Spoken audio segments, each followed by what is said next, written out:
You are listening to the Lucha Central Podcast Network. And now, Lucha Central Weekly.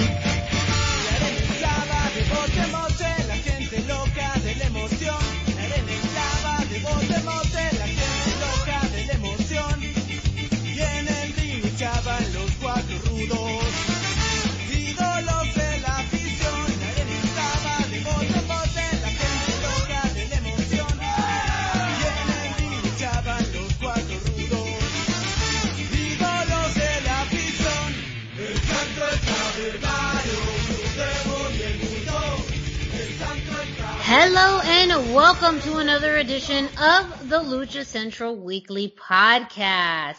Yes, we are back. This is the podcast that lets you know all of the latest happening in the world of Lucha Libre. Each week, our team discusses news and events from this past week, as well as preview the week ahead, covering Mexico-based promotions and top independents, along with luchador-related news from throughout the United States. The Lucha Central Weekly Podcast is part of the Lucha Central Podcast Network on luchacentral.com. This podcast and others from the network are also available on all major podcast platforms, including iTunes, Google Play, Spotify, Podbay, iHeartRadio, and Speaker. My name is Miranda Morales, and I'm one of the co-hosts of the Lucha Central Weekly Podcast, and I'm going to bring in the rest of the team. Introducing first, he is the dashing one, Mr. Dusty Murphy. Dusty, how's it going? Oh, it's going great, Miranda. How's it going for you? I'm fantastic. Very happy to be here. Very happy to be joining you. And the third member of this trio's team is who? Who? Who? Who? It is the one and only Brendan Barr. That's who. It's me. How we all doing? I was just talking to Dusty, commenting on how I'm morbidly curious about this death match that AEW is doing this weekend. So I've got this weird energy going on right now. Right? No, I feel that's totally appropriate. I was talking to, on another show about it, and it's like barbed wire, what is it? How are they going to barbed wire explosive death match? Something to that capacity. Exploding barbed wire death match. Yes. Cool. As a tape trader from back in the day, I had a bunch of Onita matches that had that, so that's why it's part of this weird energy, because I used to watch them, but now I'm afraid. Yeah, I mean, who knows what that's going to look like, and that's going to be happening this weekend at AEW Revolution. Speaking of AEW, they've been getting some interesting coverage in the press due to the Wrestling Observer newsletter end of year awards. And I'm going to have Brendan kind of lead this part of the conversation because it's fascinating. We'll all be talking about it, but I mean, if you don't, most wrestling fans are in the know about the Wrestling Observer newsletter and their end of year awards. These are voted by the subscribers to the Wrestling Observer newsletter, and yeah, very interesting picks. Yeah, we know that if it's a paid subscription, you're gonna have people that like a certain thing. Like, I mean, that's where it is. I didn't vote on the Wrestling Observer newsletter because I haven't paid for it for many years at this point. Back when they shifted more towards the MMA, I was like, I don't need to spend that money anymore. I got other things I can do. Give me that candy bar. But so, and a lot of the time, because people are leading the charge, you're gonna get that same kind of energy. And Uncle Dave, as I like to call him, I don't know if you guys like to call him that, is very pro Kenny Omega and AEW. So AEW got a lot of awards out of this. They got like something like Show of the Year. They got the Phoenix got Mexican Performer of the Year, even though he only performed 5 matches in Mexico, and then everything else was in AEW because 2020. Yeah. So I mean, I don't know. Obviously, for them that counts. I don't know that's how I would have voted. I mean, Laredo Kid had more matches in there. Mm-hmm. And a bunch of other people we talk about a lot on the show. But Yeah. I think a but lot of I people mean, in general. Oh, go ahead, sir. no, do it, dude. I think a Do lot your of thing. people in general just don't have the exposure to a lot of Phoenix's other work or his, or Laredo Kid, for example. People that you have to seek out. The number of fans that only relate to what they see on television each week is much larger than we think. And so it's a different thing. And it's not necessarily like a phobia. It's just like a ill ease of access to the lucha content, and I think that it's having to seek it out limits it so much in these awards and rankings.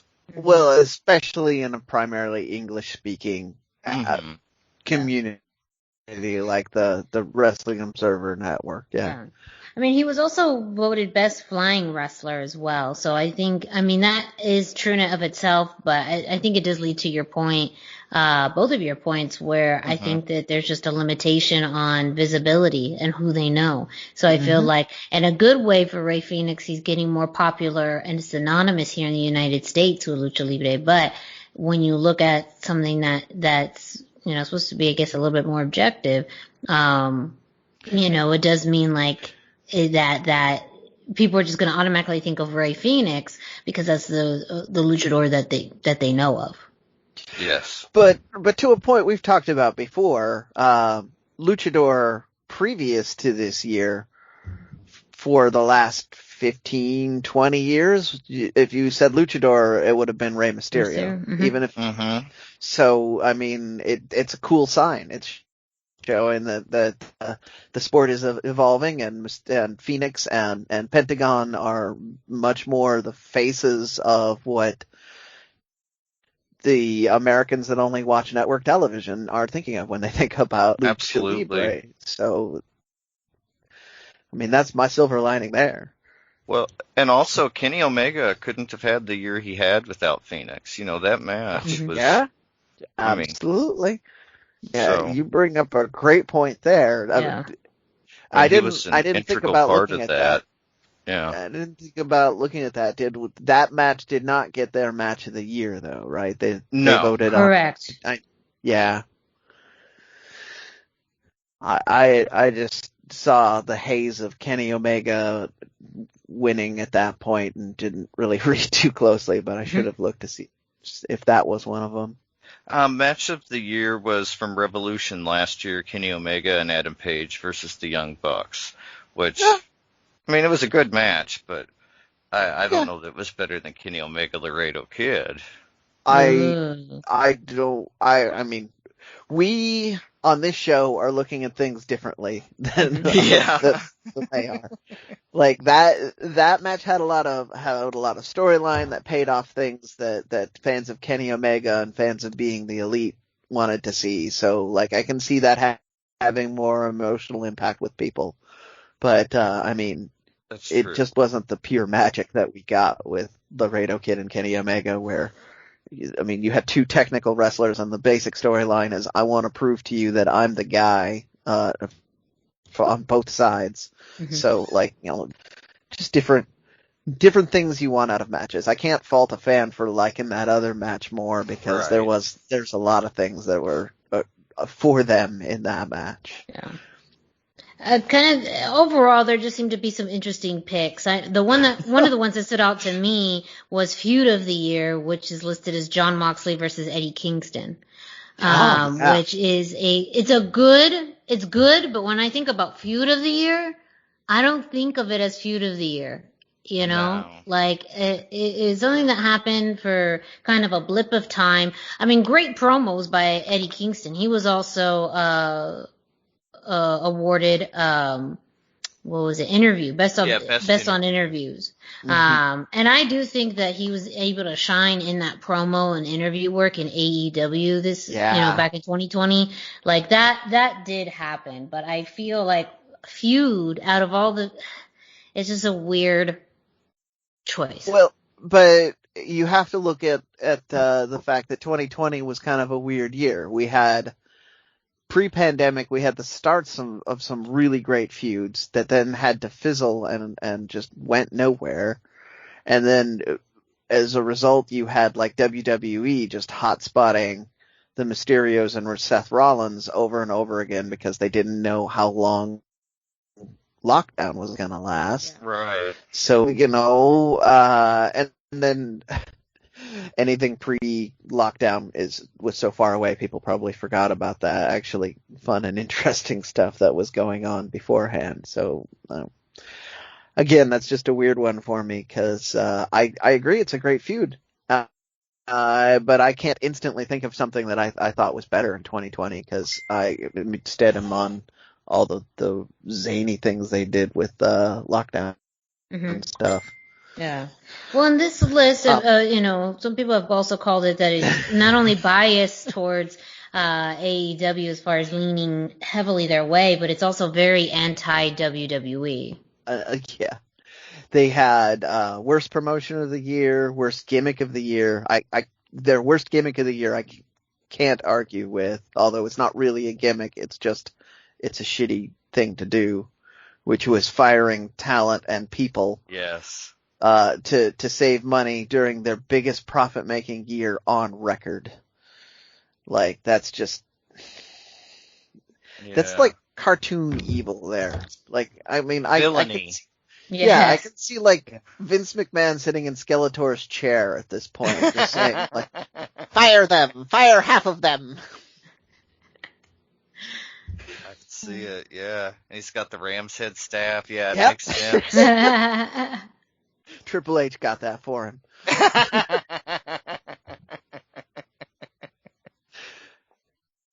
The other weird one I picked up on that I'm a little surprised that you didn't mention, Miranda, because I know how much you love this guy, but Rookie of the Year went to Pat McAfee?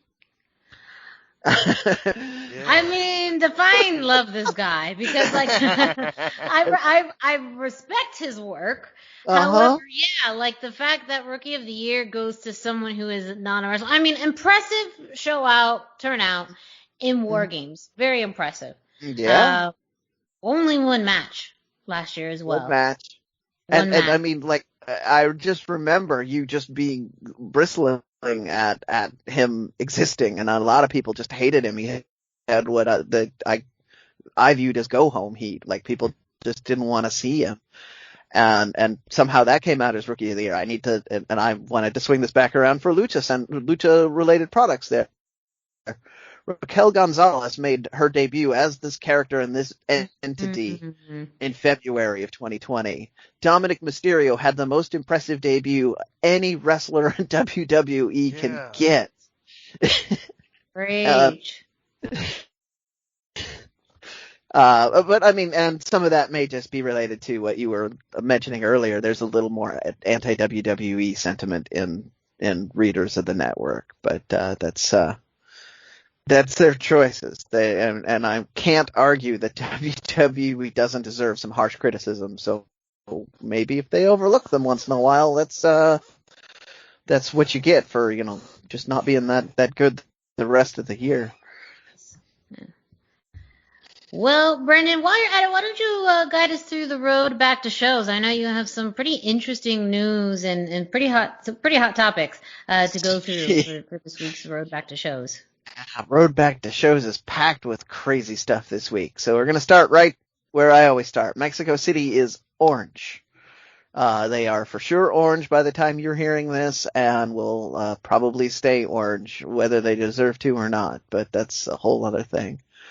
Movie theaters and museums can be open at 20% capacity, but they're going to close like 7 or 8.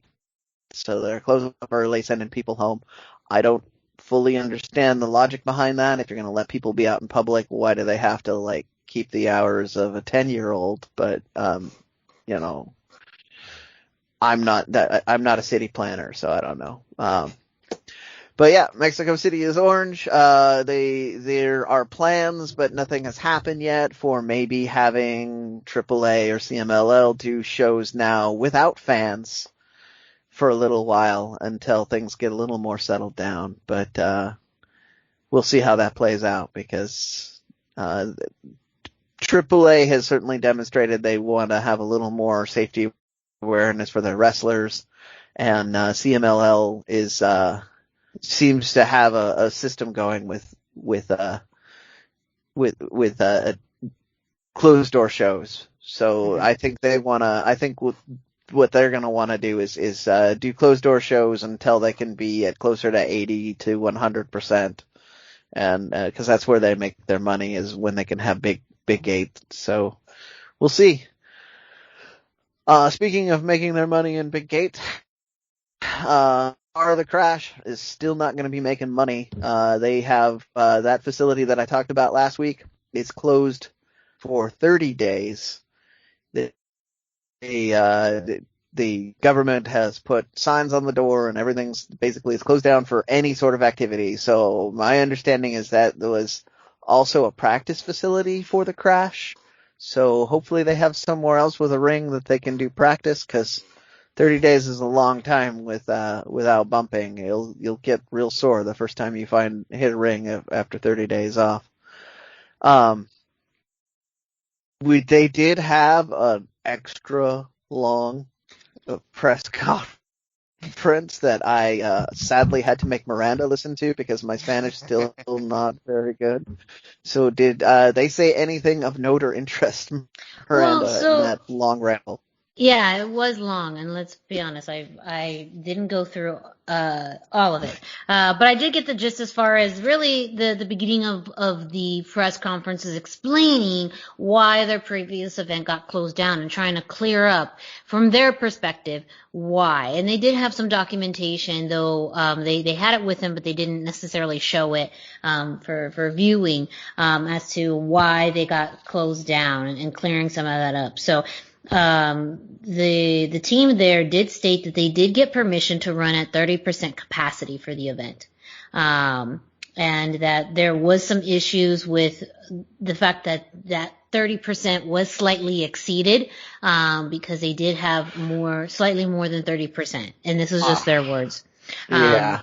They did also start mentioning that there was things what they consider outside of their control, quote unquote, as to some of the COVID related issues or social distancing measures that weren't necessarily followed. They stated that fans started to move chairs, that the chairs were set up in a social distance manner, but fans started to move them themselves, and then also you started to have fans remove their masks for, drinking and eating. And so and I don't remember if it was exactly the commission, but some kind of authority figure there did want them to kick out the fans and kind of finish the show without fans. And Crash said, no, we want to keep the fans here. We think that we can continue this show with fans. So they were given permission to finish, but ultimately what ended up being the issue is that there was some kind of licensing issue that ended up being the final nail in the coffin to why they were shut down. So apparently they were trying to clear up that no, it wasn't that we had violated any COVID related measures, even though yes, they were slightly above 30% capacity, and yes, fans were not observing those measures. It was technically some kind of license issue that led for them to have to close that show, had to stop the show. And it kind of aligns with what you mentioned with, the facility itself being closed for 30 days. So that is the gist of what I got from it. So it was a little bit of, yes, we did these things, but it's not entirely our fault. Well, I mean, they're never going to hear me say this, but I saw the footage, and there's no way they were just a little bit above 30% capacity. Yeah. They were shoved in that facility, and people, I mean, the mask not being on, I understood, because you can't do a lucha show without food and beer, so the fans are going to do what the fans are going to do, but there was a lot more. There was a lot of people in that facility. Mm-hmm. Thank you for doing that for me. I appreciate that. It was actually very helpful. So the official date looks like March 21st will be the day that they're allowed to do shows. So it'll probably be 3 or 4 days after that, because if I remember right, that's like the middle of the week, and like to do weekend shows. I will probably report on it. I may or may not do it covered in the Indie Roundup because, as we've established, we're not covering an Indie Roundup if you can't be safe. So you're on my list right now, guys. Marshall Brendan. But speaking of people that have the rights to do this, Lucha Libre training resumed in Chetumal after Quintana Roo reached yellow light status. So they're all the way past orange. They're into yellow. That means they're going to start training now. I'm willing to bet that their plan is that they're going to do training and hopefully they stay at yellow for the 3 weeks that it takes to go to green and then do shows when they go to green. That would be the sensible plan. I will keep my ears open for that because we've proven many times that wrestling shows don't always take the sensible route. Sometimes they take the fun route. So, but I'm optimistic on that because I haven't heard anything about any secret shows in that area. And they're already at yellow, so the work is mostly done.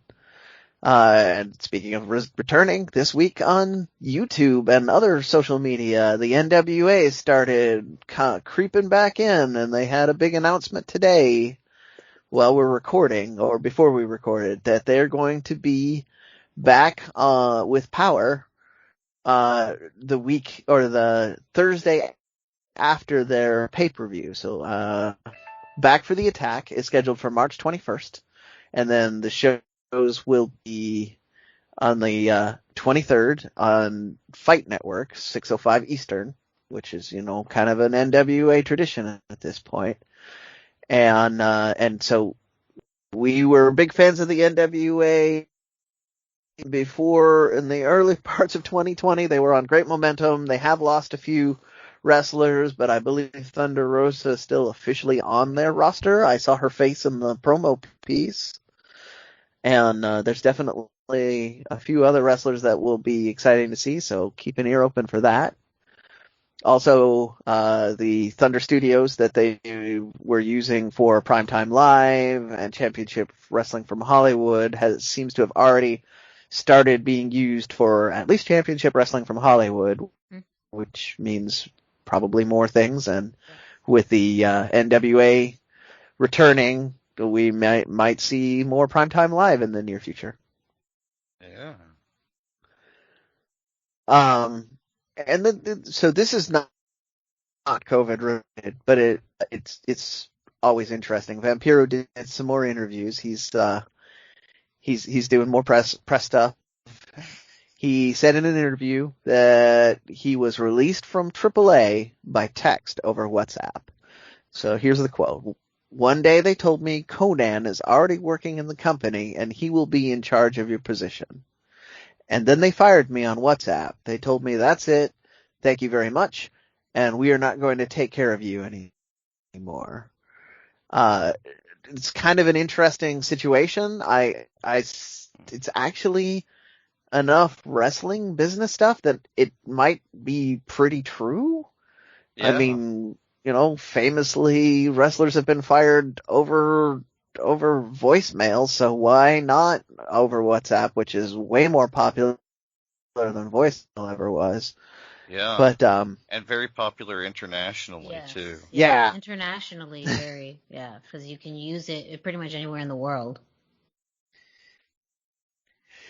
He also made some mention of his Parkinson's diagnosis, and I bring that up more because I expect that the Mass and Mayhem interview that we're going to hear at Expo Lucha may bring up one or both of these things. So I was bringing this up because, hey, Expo Lucha's coming and there's going to be a Vampiro interview, and this is interesting stuff. I'd love to hear more on this being fired over WhatsApp story if that's something that they throw in there. So if you guys are listening and you have time to sneak in an extra question or two, you got some good stuff to work with right now. And then another non-COVID thing, but kind of awesome, Republic of Lucha is scheduled to open March 5th. This is the Lucha Bros own shop. It's going to be on 1020 Mission Suite in Pasadena, California. They're focusing on a big to-do in the store, and they're going to have autograph signings from the Lucha Bros, and I think they've alluded to other wrestlers being there, but don't want to give names because it's the business, and you never know who's going to be able to make it and who's going to have to cancel last minute. It's very exciting stuff. They will be opening an online version of the store in the future, but at this time, at the moment of this grand opening on the 5th, they're focusing on in-store, although you will have the chance to buy items ahead of time for virtual autographs as well, which will be part of the in-store opening. And then, unfortunately, I'm going to end this segment on not my favorite note. At Lucha Libre Volcanica, they posted over the weekend that the wrestler who went by the name Joker, he came up several times a year to work with us from Mexico, had passed away. I don't have a lot of details on the conditions surrounding that. He was not an old man, so this was sudden and unexpected for most of us.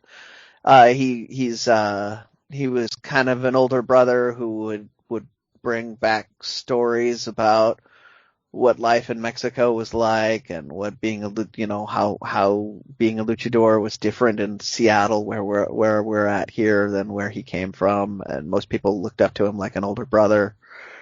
So it was very sad to hear about the passing of Joker. I just wanted to take a moment to say that we're gonna miss you at the shows up here, and thank you for all the happy memories you gave us in the time you were able to be up here. Yeah. And that's the road back to shows. You might suspect I don't have a lot for the indie roundup because I'm being way more fussy about things that are going on. I couldn't find the continuation of my Lucha time that I've been covering, so I'm going to leave that alone, and if I find that I missed an episode, I'll just roll it all into the other one. Coastal Championship Wrestling put up their new episode, and it does have an appearance from Cage on it. So, like, if you are sadly needing a Lucha fix right now, there's I'm not going to tell you where because he's not on the listed card, so you have to wait for him to show up, but he shows up and does impressive Cage things. So go over to Coastal Championship Wrestling's YouTube channel, watch their Bash at the Barr, I believe it's called. It's the one that went up this week. And wait for Cage to make a special appearance. You will not be sorry. And that's my indie roundup too. So there we go. Thank you, Brennan, as always, for the road back to shows and the indie roundup. Up next, we're going to kick it to Denise Salcedo with this week's Lucha Central. Why should you visit thechairshot.com? Thechairshot.com is your home for hard-hitting reviews, news, opinion, and analysis with attitude. Why? Because you're smarter than the average fan. Thechairshot.com. Always use your head. Hey everyone, it's Denise Salcedo here in Lucha Central with a reminder of where and when to catch all of the great network content this week. Get the full lineup and listen to all of our shows in the podcast network section of luchacentral.com. On Tuesdays, Math, Mats, and Mayhem takes you inside the world of Lucha Underground as they take you weekly through the series with the benefit of hindsight and the benefit of special guests from the groundbreaking series. Check out the premiere video stream every Tuesday at 2 p.m. Pacific, 5 p.m. Eastern on the Lucha Central YouTube channel and at luchacentral.com. Then listen to it on your favorite podcast platform every Wednesday. Tuesday nights live, it's Wrestle Boss, where Fabi Chulo talks MMA and pro wrestling with special guests and listener call-ins. Visit WrestleBossLive.com Tuesday nights at 7 p.m. Pacific to listen live or call in with questions or download the show on podcast platforms on Wednesdays. Wednesday nights live on Facebook, it's Spanish show La Mesa de los Márgaros, giving you both the news and the chisme from around the lucha world. Special guests and a whole lot of fun make it one of the most talked about shows in Mexico. Thursdays, it's straight out of the bodega with Papo Esco and PWR promoter Gabriel Ramirez, as they have guests from throughout the wrestling world pull up to give an inside look into their careers. From indie standouts to television superstars, each week brings a new name and perspective. On Friday, it's your double dose of Lucha Central Weekly Podcast, one in English y el otro en español. Lucha Central Weekly is where you'll find all the top stories of the week, both inside and out of the ring from Mexico and anywhere luchadores are in action across the globe. Be sure to subscribe and follow all your favorite Lucha Central Network series on your favorite podcast platforms, either by their own series name or subscribe to the Lucha Central Podcast Network show pages to get all of the shows in one easy feed. And please consider giving a rating to help more fans find the shows that you love. For now, this is Denise Salcedo signing off from Lucha Central Central. Have a great week. Lucha-Masks.com by Pro Wrestling Revolution, bringing you in partnership with Mask Republic, the Lucha Brothers, as well as Japanese legend Ultimo Dragon. Go to lucha-masks.com and fight Lucha Strong with masks from your favorite Lucha legends and Pro Wrestling Revolution luchadores. Stay safe in style and represent your favorite luchador. Get yours now at lucha-masks.com, powered by Pro Wrestling Revolution. And as always, a huge thank you to Denise Salcedo, who lets us know what's happening throughout the Lucha Central Podcast Network with Lucha Central Central. Up next, Dusty, he's going to kick it off and let us know what happened this week on WWE SmackDown and Raw. Yeah, well, you know, with WWE, as long as you don't expect much, they will not let you down. And, I mean, like... I love how you preface this. It's like, oh man, they let us down pretty much in every way this week. On SmackDown, we had Rey and Dominic Mysterio versus Chad Gable and Otis. This match, it was not good. I was not a fan of this match. Although it might have been the most respectful squash match I've ever seen. They let the Mysterios get their stuff in first, but this was not good. Like, it was not good. I don't understand the point. It just felt... The other positive I got out of this, unlike the previous match, Gable and Otis were clearly heels this whole time. Yes, there was no I question. mean, they're more definitive. And it's also easier to do that with the Mysterios. They're super babyface. Like, I think anyone, even, you know, like, and maybe that was the right thing to do too, you know, kind of re-emphasize Gable and Otis turning or being heels by going up against some of the biggest baby faces in the entire company. People just love to cheer Rey Mysterio and the mask and everything next with the kid. And like on that, you know, some kind of unspoken level with children. So yeah, it's really a good way to get big heat with viewers, is to have people beat up on Rey and Dominic Mysterio. And so, you know, maybe and now it's father-son tag team too. Yeah, I'm hoping it's building to something. You know, like you can't always get what you want, especially with wrestling. And so a lot of times you just kind of have to hope for the best. But with WWE, like I say, they always seem to let us down. So we'll see. Then we had Monday Night Raw, and after last week's fantastic match between Angel and Damian Priest with Bad Bunny, this week we got Elias with against Damian Priest with Bad Bunny. Oh, and God. And it makes sense on paper, like musician versus musician.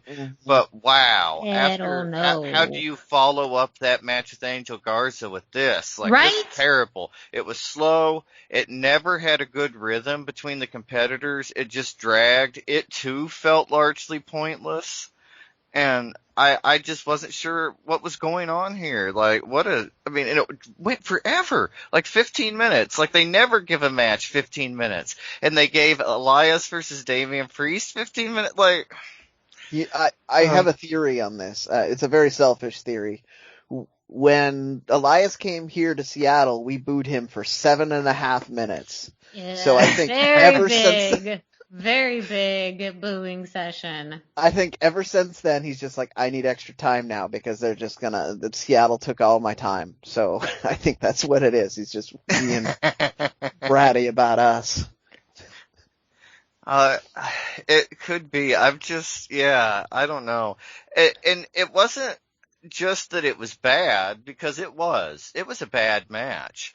But last week's match with Angel Garza was really good. It was so good. And I feel like that's the direction they need to go in for WrestleMania, because, the big move that happened was that Miz lost the WWE Championship to Bobby Lashley. So that frees him back up to face against Bad Bunny and say, maybe if there's a trio element to it, and it's hard to say at this time too, because I think apparently John Morrison may be out on injury. Yeah. Yeah. We don't know. We don't know how long the injury is going to last. Yeah. But he is injured. You could have had, John Morrison, The Miz, Angel Garza versus, Damian Priest, Bad Bunny, and, anybody, say like a Booker T or whatever. So, I mean, like that you always knew that that's the direction they were going to go in, and it still looks like it.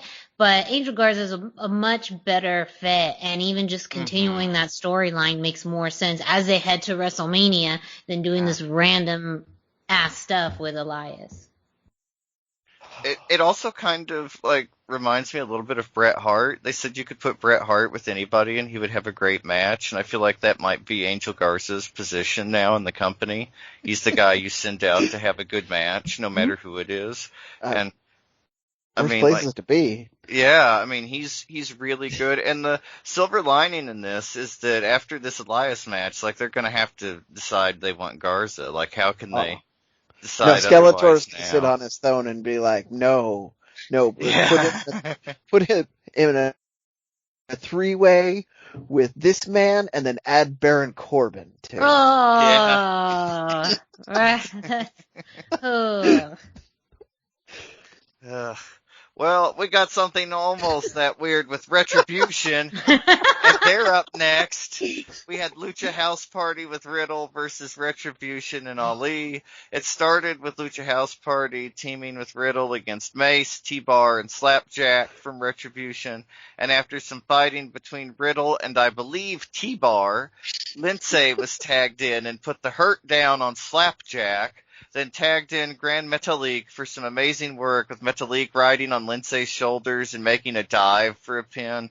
It was incredible. Afterwards, Ali lost his damn mind and demanded a match with Riddle that he went on to win, and it left many of us thinking about what could have been instead of what we got. It too was not a good match. I don't know what's going on in WWE this week, but we did not get anything good for Lucha fans. It was just... And I've been sick of Retribution since they were putting the lights out on Andrade and Angel back in the summer. It felt like it jumped the shark then. Yeah. And that was before we knew their terrible names.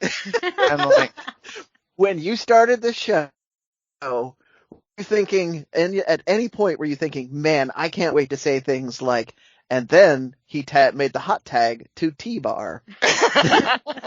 Slapjack makes the hot tag to T-Bar. Makes the hot tag to T-Bar. Oh, man. What are we doing? What is this like? What is this? And this is a company that has both Mysterios, Kalisto, Lindsay Dorado, Grand Metalik / Mascara Dorada.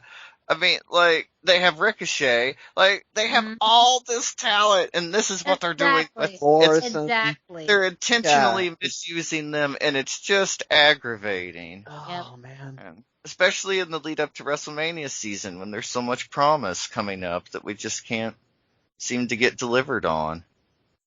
Yeah, I'm just, all of it just so frustrating. Yes. Again, they have every resource and tool in the world. They have money. Yes. Have, not only the equipment, they have the most talented roster in the entire world. And yet. And access to even more talent if they want it. Yes. Yes. So that's where the frustration comes, I feel like that's really what it comes down to, is that they can do better. Like, it's Absolutely. not that it's just WWE or, oh, they're this big juggernaut. Like, it's because they have every resource to do better. You know, all these other companies, you know, are doing the best with the resources they have. And maybe AEW is, like, still on that line where, you know, they're almost in the same boat sometimes because they have a lot of these resources, though not to the capacity of WWE. But exactly what you said, Dusty, they have, you know, the best of the best luchadors on their roster. They really do. And constantly we get this kind of just dumb stuff that like insults our intelligence. And now I understand it's under the cloak of entertainment, quote unquote, but it does feel like, yeah, it's insulting the intelligence of fans and of people who really have an appreciation for wrestling. Absolutely. And why sign this talent to use them this way? And like, we've kind of seen that with somebody like Rusev in AEW. He was, you know, misused in WWE, and he has yet to get his rhythm or momentum back that he had a few years ago.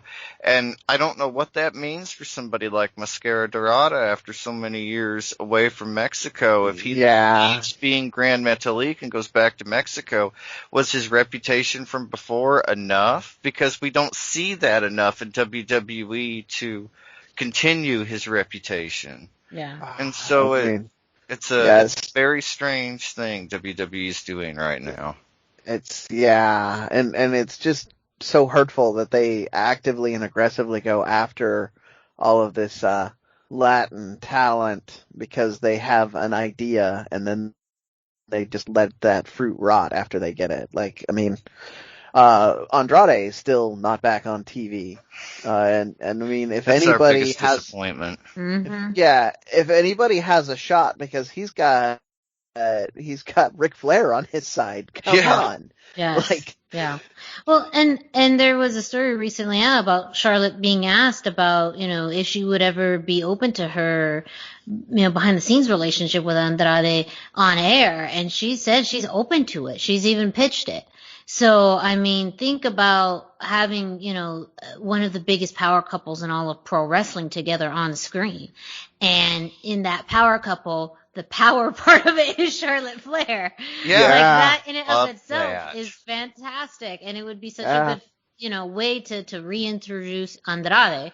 And yet we still, and you know, Charlotte and the dynamic she has with her dad is always going to be fairly compelling because there's a lot, I think, of authenticity to it and natural like family dynamic of, you know, daughter and father. However, going back to the whole insulting our intelligence is now they're utilizing him with, you know, Lacey Evans, and we went through a few weeks of a crazy storyline with them.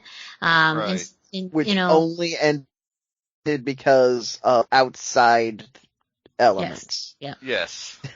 So I just, for the record, I would fully support a Charlotte Andrade on screen. I would too. Oh man, me too. I would actually start watching the show live again. Yes.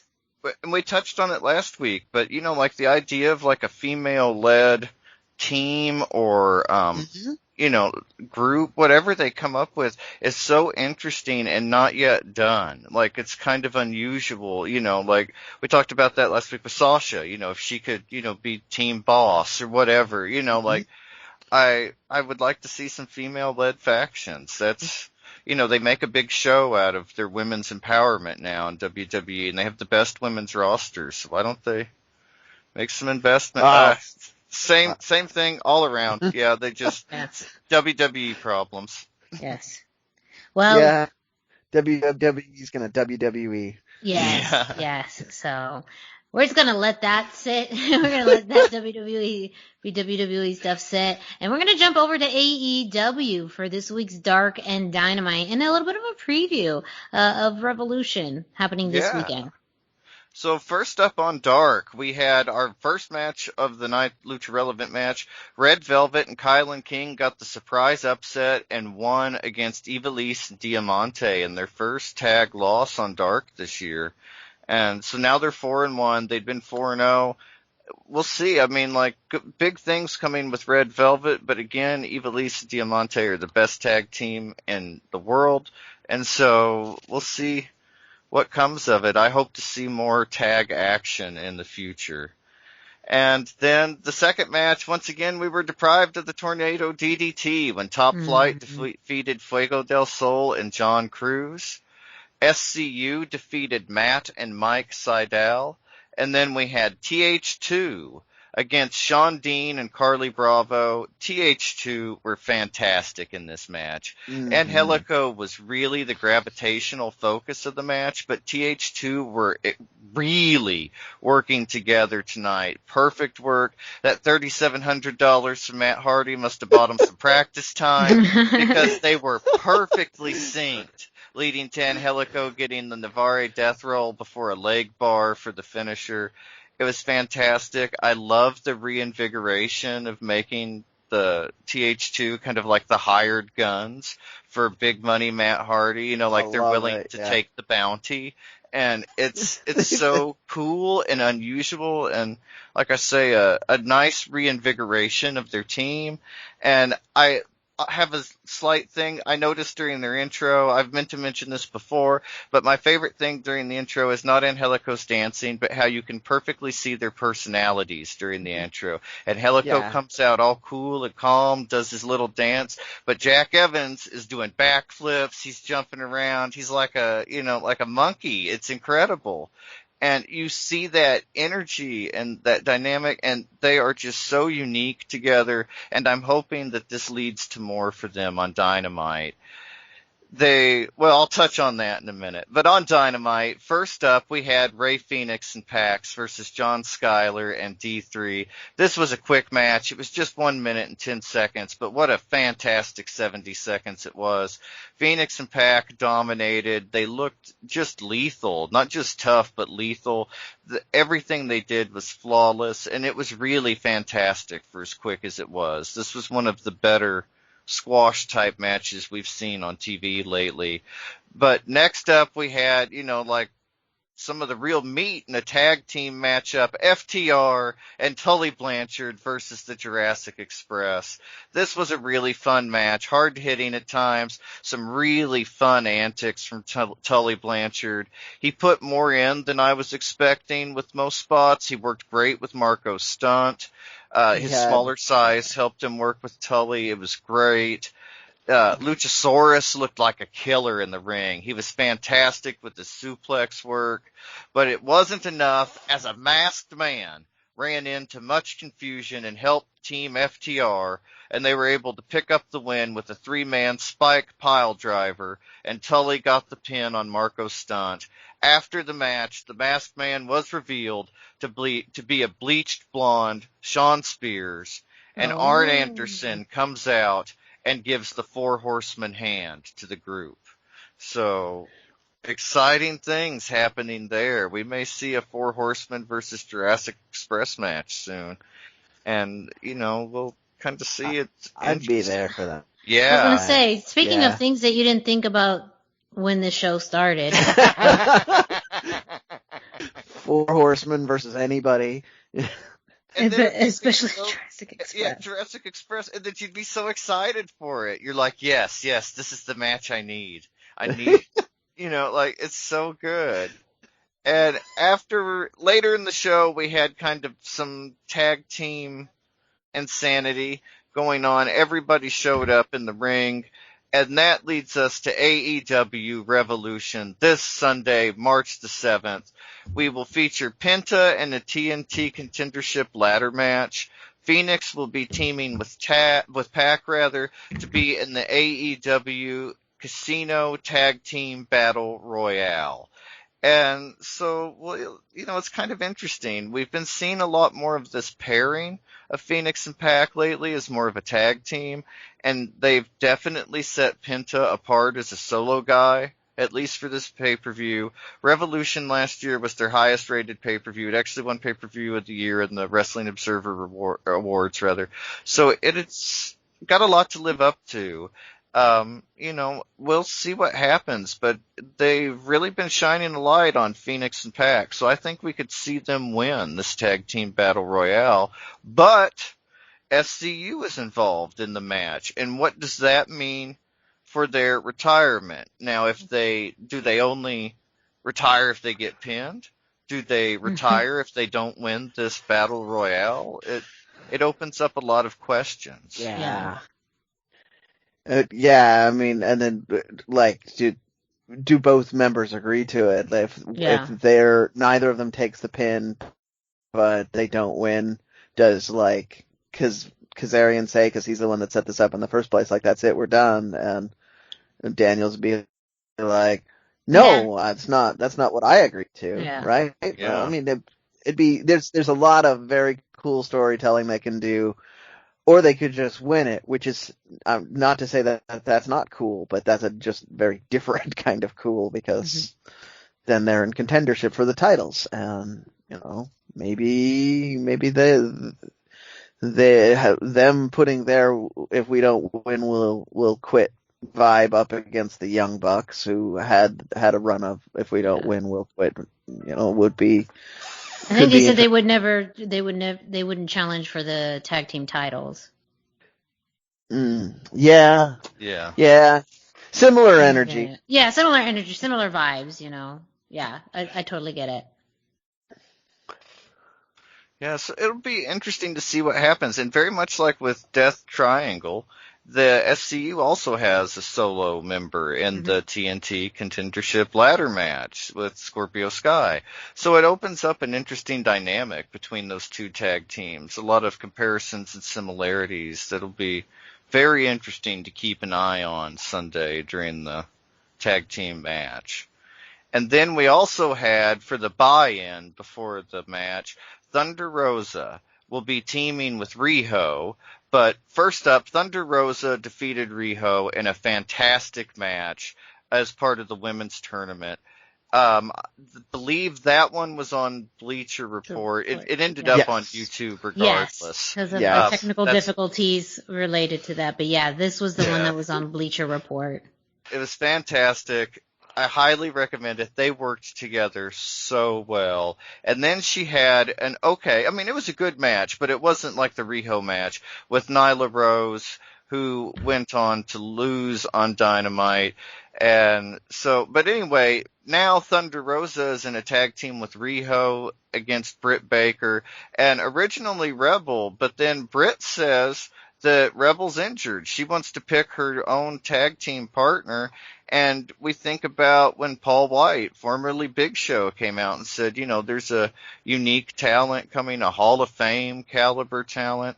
So and he also said, it's not who you think it is.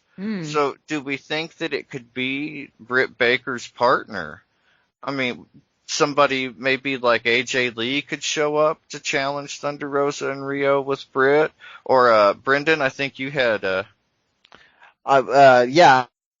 I mentioned the name just shot out of my head again. Mickie James, thank you. I don't know why I'm having trouble with her name today, but she's definitely Hall of Fame worthy, and absolutely. And I believe she's still a free agent. So I mean, there's that. I mean, obviously on this show we're all going to be rooting for any sort of unfortunately it can't be Taya anymore, but there's other lucha ladies that could show up, which we would all be excited to see. Although teaming with Britt Baker, I hope not. I think Thea Trinidad. I mean, Tony has come out and said he is interested in working with her, and so he's been waiting until her no compete clause has expired. So he has gone out to state he is going to be actively talking with her, and whether that be and I think it could be in a managerial role, of course, because she's very, very talented in that way, but they definitely need her caliber on the women's roster. They need someone and you think about it, you're looking for a good heel tag team. She can produce that in a snap. She could do that with her eyes closed. So if you're looking for someone, to bring in the heat, Thea can do that. Yep, absolutely. I'd be a little sad to have Rebel replaced, because I think Rebel is a wonderful revelation in that role. Spot, like they are so perfect together. And to think that she came in as a makeup person, and then got to move on. I mean, it's just incredible, her arc. And Britt Baker, too, the last year. It's back to the Wrestling Observer Awards. She won Most Improved, and you can really see it in this feud. And it took somebody, I mean, steel sharpens steel, and we saw that with Thunder Rosa and Britt Baker. Somehow they pushed it to be more than what it was when they poured the water on her face and wiped off the makeup. And I mean, like, there has been some incredible heel work with Britt Baker on this. And so I'm really excited to see where this goes. I actually contacted AEW some time ago for a quote or an interview from Thunder Rosa or Britt Baker, and I was told that they wouldn't be giving any interviews or quotes or anything until after Revolution. So that's kind of interesting, too. It, you know, sets up a more mysterious dynamic for the show and what may happen there.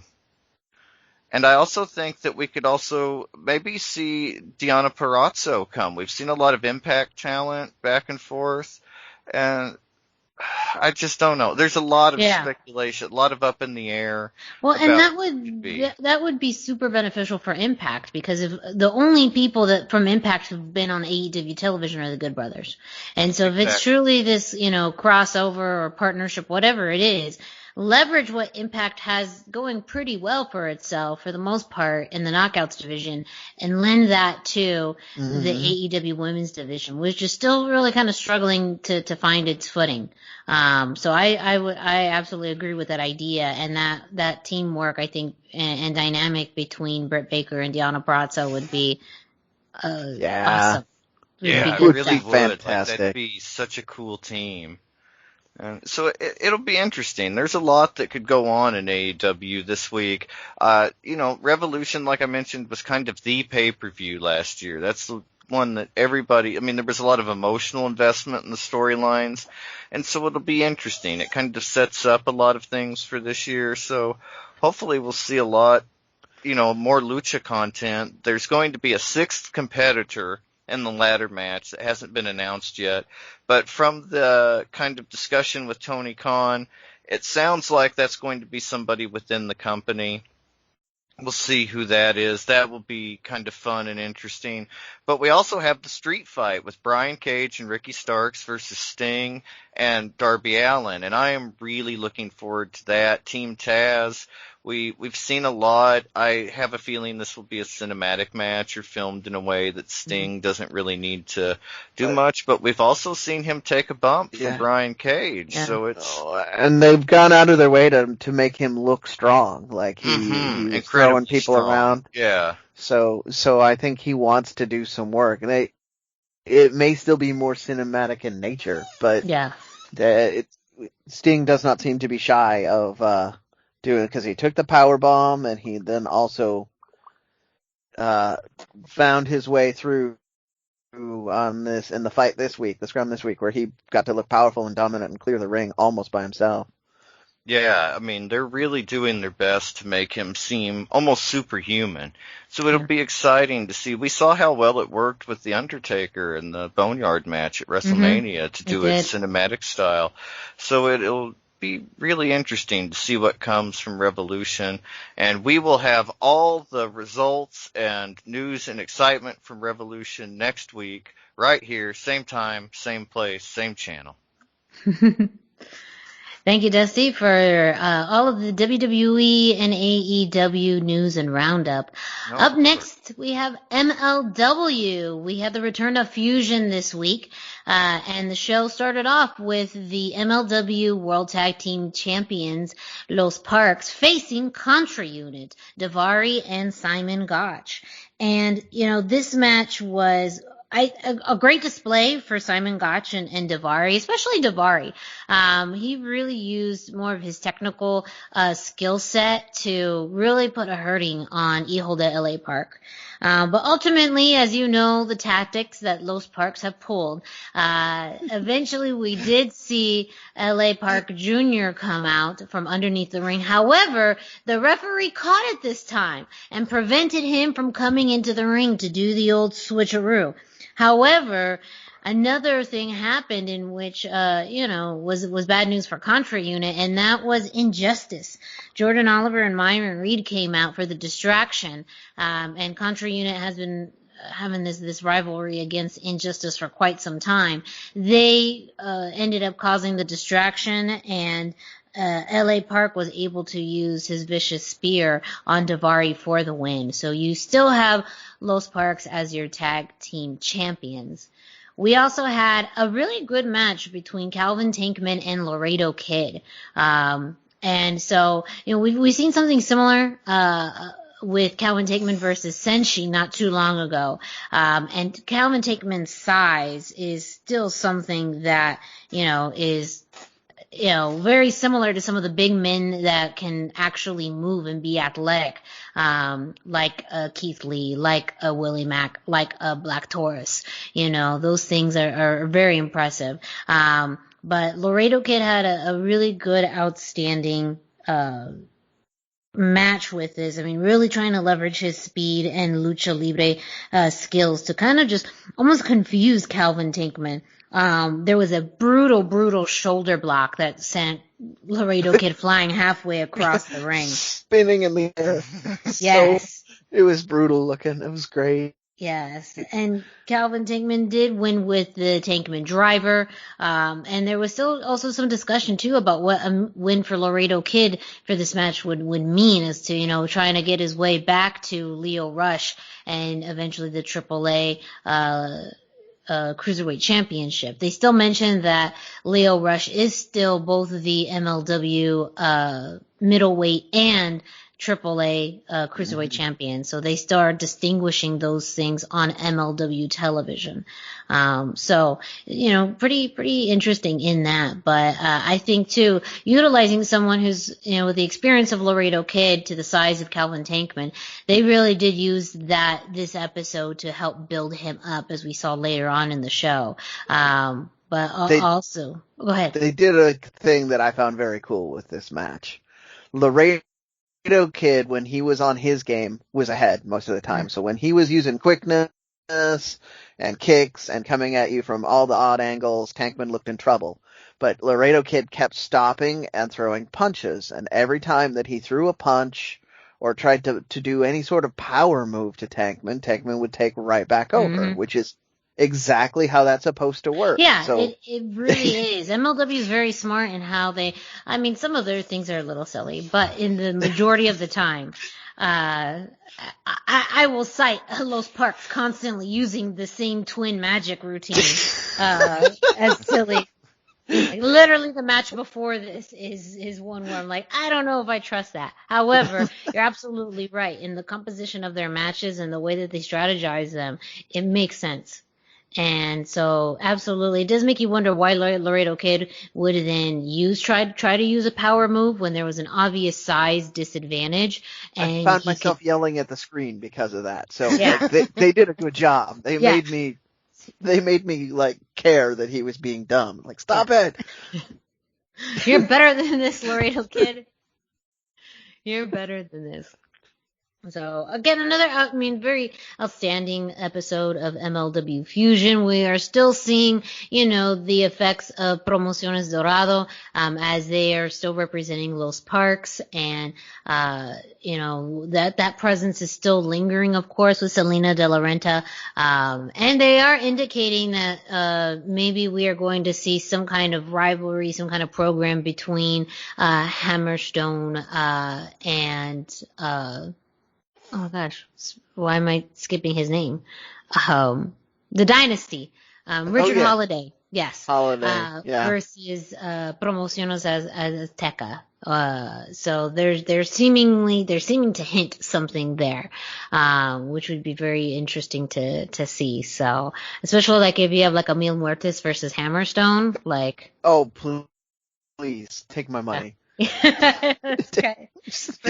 Pretty crazy. Yeah.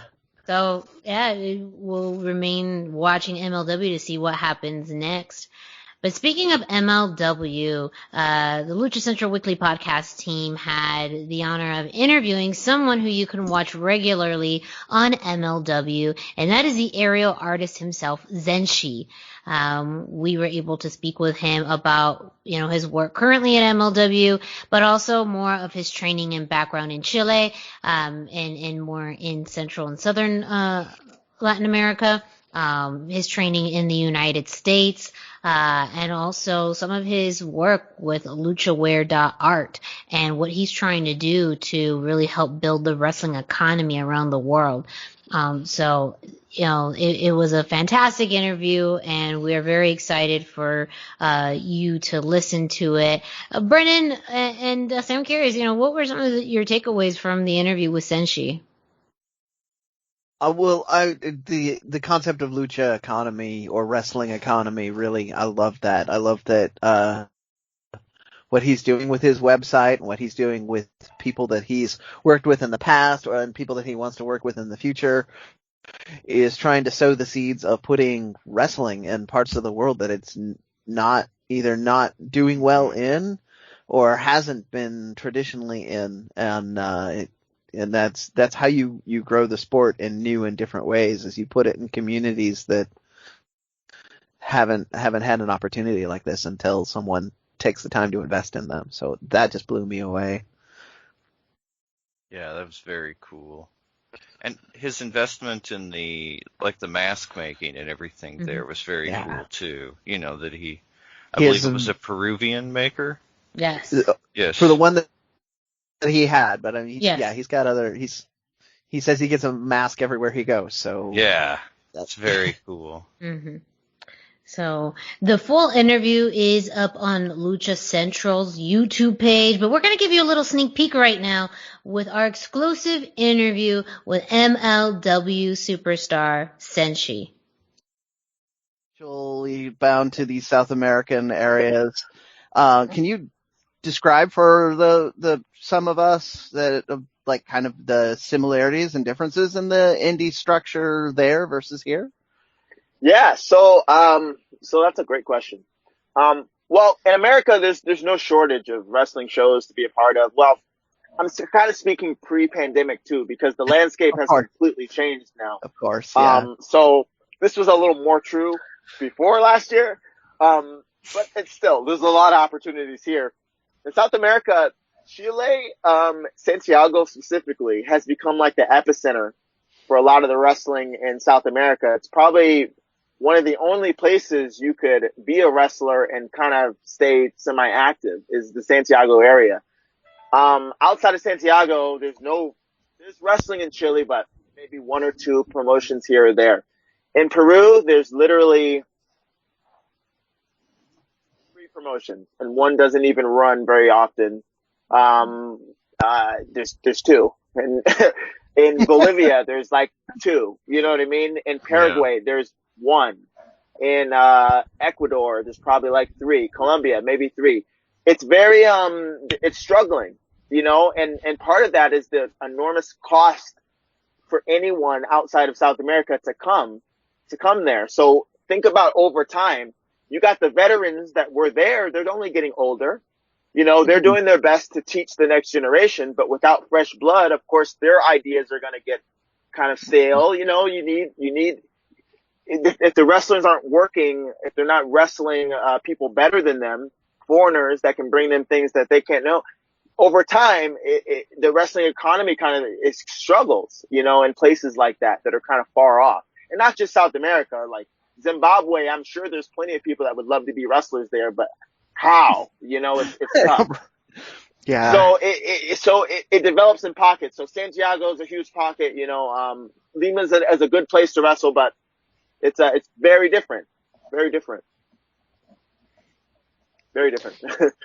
You brought up the wrestling economy a few times. Can you tell us a little bit about your work with Luchaware and how that project is, working towards developing and building the wrestling economy in several Latin American countries?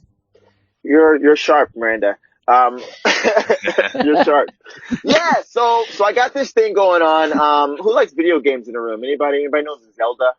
Yes. So the old Triforce, everything working together. So I created this little thing over the pandemic period, and I had this in my mind for some years, but it took sitting at home, not being able to wrestle, trying to figure out what do we do if we can't wrestle, for you to finally give birth to these ideas. We all got them, right? We all got them. So one of those points is called Lucha Wear. One of those points is called the League of Luchadors, the LOL for short. And one of those points is called We Can Lucha. And I'll speak to that one first. We Can Lucha is kind of like our way of giving back. Like I've said, all these years I've been going to Chile. Let me start with this. My first trip that I went to Chile was in 2014. I had just won this title, this bright-eyed kid that's only been in the business a couple of years, blah, blah, blah, blah. Now they want to bring me here, and they treated me like a king. They treated me in a way that I've never been treated on the indies, as just a throwaway guy, a number in the locker room. There's so many dirty, deceitful people, promoters, wrestlers. There's a lot of good people too, but especially at that time, people like to take advantage of you. It was a different environment in Chile. I was, the way I was treated was and respected, to the point where it's like, okay, all right, you make the match. You're here. We listen to you. And I'm almost overwhelmed. I'm you guys got it wrong. I'm just some kid. I can't handle this. But they trusted me with that. And it was a learning experience. Okay. So then I come back maybe a year later and it's great, blah, blah, blah. All right, ladies and gentlemen, that is just a sneak peek, a little taste of our interview with Zenshi. As you can tell, we had a great time. He was a fantastic interview, and getting to learn more about, his, work in Lucha Libre, that style and aesthetic, why that, and, again, his continued great work in MLW, including some of the people that he wants to face next. There were some very interesting names that he mentioned. So go ahead and watch the full interview on Lucha Central. Brendan, you got some, new information for us on Masked Republic and what's going on with them. Well, yeah, I mean, you just mentioned something casually and suddenly you get all kinds of information. It's great. So Expo Lucha is coming up March 20th. Look for the video to be live streamed on the Lucha Central YouTube and the Expo Lucha Facebook page. I alluded to it earlier, that Vampiro interview is going to be on there. Kevin has said that he's listened to the feedback from fans. There will be more panels, but they will also be shorter so that those of you that need to get up and play with your G.I. Joes or whatever it is you're doing in lockdown, you can do that. There will be live autograph signings with live virtual autograph signings with Psychosis and Bestia 666 in this next week. So as we are recording here, and then we're going to go up on Saturday probably, sometime after you're hearing this, look to Expo Lucha's social media or Masked Republic social media. They are going to be dropping details next week on how to participate in the virtual autograph signings. So this is your chance to do that, and the only thing really that's going to be stopping you is if you don't know how to do it. So when we know, we'll bring it up on the show, but hopefully it's not time sensitive, and you won't have already missed it if you wait a full week for us to tell you how to do it. We also got some other very interesting news. And Miranda, would you like to tell us about what special part you're going to be playing in this year's Expo Lucha? Yes, yeah, not to put me on the spot or anything. But yes, me, Miranda Morales, I will be your host for the Luchador dating game that they will be having at Expo Lucha. So I will be helping a contestant find the love of their life with, some luchador bachelors. And so, I'm a firm believer in love. I believe in it. I hope that people find it. And, why not? If I can do my part to help play matchmaker, it is the Ring of Love dating game. And so, I believe it was a few days ago, if you are interested in becoming a contestant, they had information on expolucha.com. But yes, I will be your lovely host for the Ring of Love dating game. So very cool. There you go. There's your if you are the Bachelorette, there's your consolation prize. You get to hang out with Miranda. I mean, yes. And find true love. I mean, isn't love the ultimate prize? Well, it is for the love of lucha, as Kevin mentioned. So hopefully that's what happens. As much lucha and much love happens out of this event. But I mean,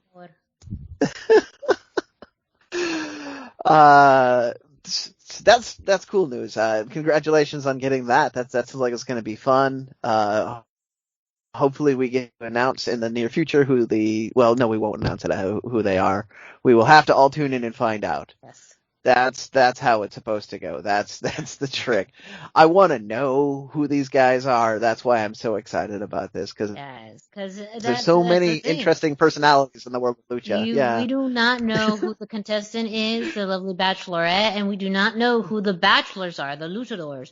So the fact that there's so many unknown variables already will make my job either way easier or way harder. So if you want, be way hard.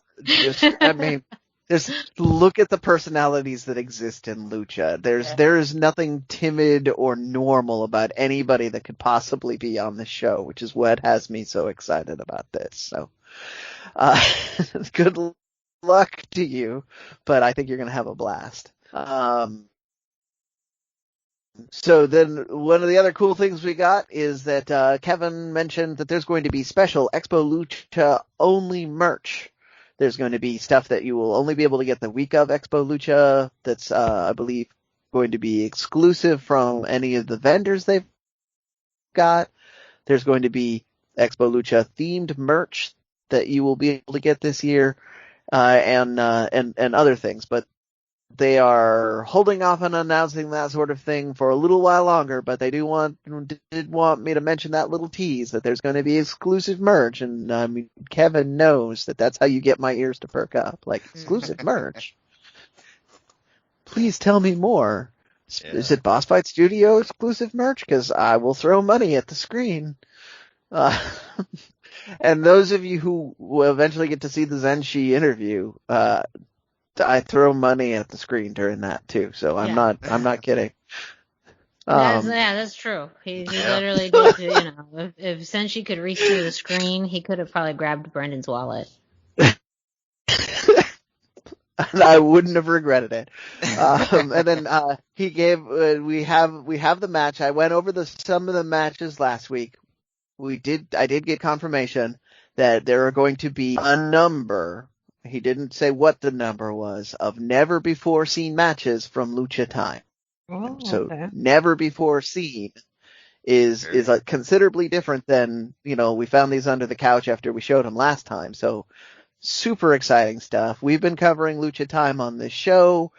If I get more information on who some of the participants are, I might be able to give you guys a little bit of a primer. So that's my next super secret question I'm going to try and get him to cue us in on, but stay tuned. Maybe I'll have more info on who some of these Lucha Time people will be. That's what we've got. It's all about Expo Lucha. They're excited and pumped for that. That's March 20th, Lucha Central YouTube, Expo Lucha Facebook page. Thank you, Brendan, for that update. Up next, NXT. And really the big highlight for Lucha Libre fans this week was the WWE Women's Tag Team Championship match between Nia Jax and Shayna Baszler versus Raquel Gonzalez and Dakota Kai. Now, Raquel and Dakota won this opportunity by becoming the winners of the first ever Dusty Rhodes Tag Team Classic, the Women's Tag Team Classic. Dusty Cup champions. And so this has been something anticipated for a few weeks after their stare down on NXT. And so both teams were fairly riled up. Also, shout out, Raquel Gonzalez was featured on NXT's Instagram stories. And she had some really good segments between her and Raul Mendoza of Legado del Fantasma, just being an absolute boss. And I really enjoyed it. So shout out to her. But yes, so in this match, really though, the interesting dynamic here is that, speaking of Raquel Gonzalez, she wasn't featured that much in this match. Dakota Kai was the one who started, and she was pretty outmatched by Shayna Baszler already, and someone who she's had history with. The Dakota Kai we see in this ring today is very different than the Dakota Kai that, was in the ring prior to, with Shayna Baszler. So that was already a pretty high level of anticipation. However, Shayna Baszler is the same Shayna Baszler. So, Dakota Kai was fairly outmatched. And then we had tag-ins with Nia Jax as well, who she really utilized her size in order to keep Dakota Kai away from Raquel Gonzalez. Now, we finally did get that hot tag with Raquel Gonzalez, but it was a picture-in-picture moment, which was very disappointing, where we had Shayna Baszler versus Raquel Gonzalez, and there was some great moments with grappling, which again, that is Shayna's bread and butter, but it's almost a surprise too that, Raquel went in there and said, I got you. You think that this is second generation luchador. Yeah. It just, that was fascinating, but you had to really pay attention in picture, which was just, it kind of blew my mind as to why they did it. It hurt my heart. Right? It hurt. Yeah. I'd been waiting weeks for that moment, and yeah. They did break it up. They were outside of the ring, and both pairs kind of stared each other down.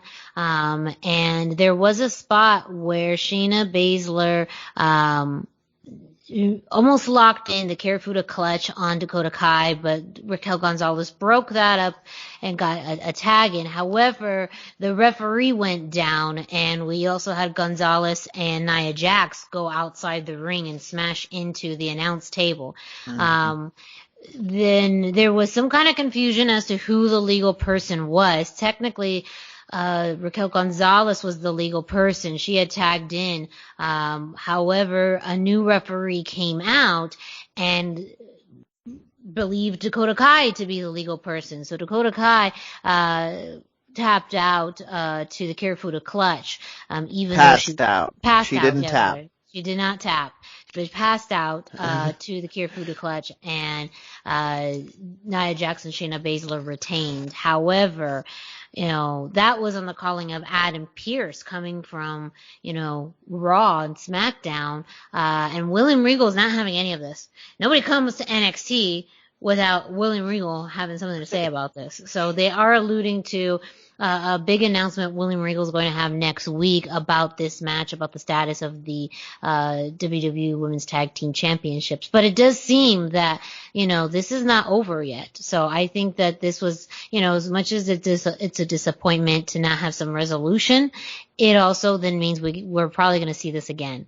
We get to see it again. And hopefully with more time. Yes. And no commercial breaks, god damn it. No picture-in-picture. Yeah, I mean, I think I was kind of excited to see Raquel and Nia, but to see Raquel and Shayna in the ring, that itself was very, very interesting. Just because of the fact that not only with her size and strength, but also her wrestling ability, Raquel can go toe-to-toe with Shayna, period. Yeah, and we got to see it, which just makes... One of the many reasons why I just keep swearing up and down that Raquel is just a super mega star and waiting to happen. And we get closer and closer every week. They just keep putting her in these great matches with great situations. So somebody believes in her, other than me. Yeah. No, absolutely. Again, like she was featured on a takeover of WWE's Instagram page, and you got to see a little bit of comedy, a little bit of her ridiculous workout movements in the WWE Performance Center, calling out Raquel or Raul Mendoza. That was awesome. So I loved it. Speaking of, we did see a return of Legado del Fantasma. Oh, and it was so great. Yeah, so, last week, Santos lost against Karrion Kross in a no DQ match. This week we were supposed to see a tag match between Everrise and Breezango. However, as Breezango was making their entrance, Legado del Fantasma came out and attacked them. And then Santos Escobar single-handedly took out Everrise. And so they declared, after they laid everybody out, Santos declared that the group was still as strong, as good as ever. And so they are reestablishing themselves, and they're going after, these tag teams. Now, it does seem like, are they trying to go for the NXT tag titles, or what exactly? Is there any, we did know that they had some kind of a past with Breezango. Are they going to revisit that, or are we going to see them, attack more people on the roster? I think it'd be great that you kind of almost you don't know where they're going to show up. You kind of need that unpredictability to kind of help reestablish them as a trio, and not like as a strong. Unexpected. Yeah, as a strong force to be reckoned with trio. So they're planting some seeds with Legado del Fantasma. And I don't think that the loss itself to Karrion was anything negative for them. I think even with that, they are still one of the best groups in NXT. So I do think, though, taking it up a notch and really being more aggressive is how you continue to keep people's attention, and you also then kind of elevate them to the next level. Now, some interesting NXT news that came out this week. Rumors have been circulating that NXT is looking to move to Tuesday nights. There's been some speculation that it's going to be happening the Tuesday after WrestleMania. And I'll share a perspective, and then I know Brendan has some additional news and perspective on it. This comes the information that I know and perspective that I've heard, that it is a decision based off of something that's happening with NBC, specifically NBC Sports. That is a channel that is going to be going away soon, and that content needs to move to other NBC Universal entities. The specific sport that is impacting this is hockey, that usually goes on Wednesday nights. So the business decision behind this seemingly is that hockey is going to be coming into USA Networks on Wednesdays, so that they have to move NXT to Tuesdays. Brendan, you have a different perspective on this, kind of a different spin that others have been reporting on. I want to share that as well. Yeah, it's rooted in the same thing, that NBC is largely responsible for this change, but it's the emphasis originally when NXT went on Wednesdays was that even though they were pretty sure they might lose head to head against AEW, if they took a significant chunk of the AEW viewership away from them during investors calls, they would still be able to make Raw and SmackDown look stronger. But if, with the emphasis being we need subscribers to this new NBC service, we want to get the best viewership possible for a show, it makes more sense to have NXT go uncontested by another wrestling show, although Tuesday is not really the absolute best night for that either. But I don't think the WWE or NBC are aware of the indie shows on Tuesday. So they decided the rumor was they decided to move it for that reason, to have a better access to viewership and have the best audience rate that they could get to keep subscribers involved in Peacock. Mm-hmm. And then I got an email today this week as a subscriber to the network talking about that, and I found this part of it interesting too, that NXT on Peacock, once it's all content is available there, will be available the next day on Peacock, whereas episodes of Raw and SmackDown will not be available until 30 days after air date. So if you want to keep up to date on your NXT, which let's face it is unquestionably the best product the WWE has right now, the Peacock channel seems like the best investment, but they and then I think they know it too, if they're gonna make it so that that's your place to go if you can't watch it live. Yeah, very good point about how the move of the WWE Network to Peacock may be influencing what's happening with NXT, because we originally think it's only going to affect more of that typical content on the network, but again and that's what happens too with big conglomerates or big organizations like NBC Universal that owns multiple networks. These things just have a way of happening, whether it is a business strategy related to some of their other networks, or is it really how directly tied is it into WWE and them adopting the WWE network. So, we will be reporting more as we hear more about what is going to be happening with NXT if it does move on to another night. That's definitely going to change the dynamics of Wednesday nights if we see them move. And we'll definitely be talking about it because there's very, very, very many layers to it. But don't forget you can get your NXT results on luchacentral.com. Brendan, you have some CMLL news to share. Just a little bit. The Copa Junior is available for purchase on Ticketmaster. It is currently 178 pesos. They have not promised or threatened to raise the price, but that was their traditional scheme the last time they were doing this, is as you got closer to the date that the prices would raise. So this is definitely the time to do it, because that is, my quick math says that's somewhere in the neighborhood of like $8 to $10. So I'm definitely not afraid to spend that much money for 2 hours of Lucha Libre. There is still no video on demand option because it's a Ticketmaster thing. So if you want to watch it, you have to tune in.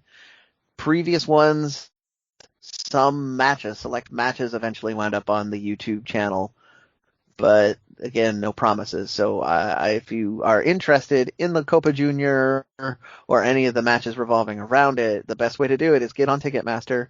If you are having trouble with the page, which I did the first time I did it, feel free to message me. I will give you help. I believe there's a guide that a couple of people might have put out there. I'm going to try and find it so that I can link it to you as well. But I'm always happy to help if you need to order yourself.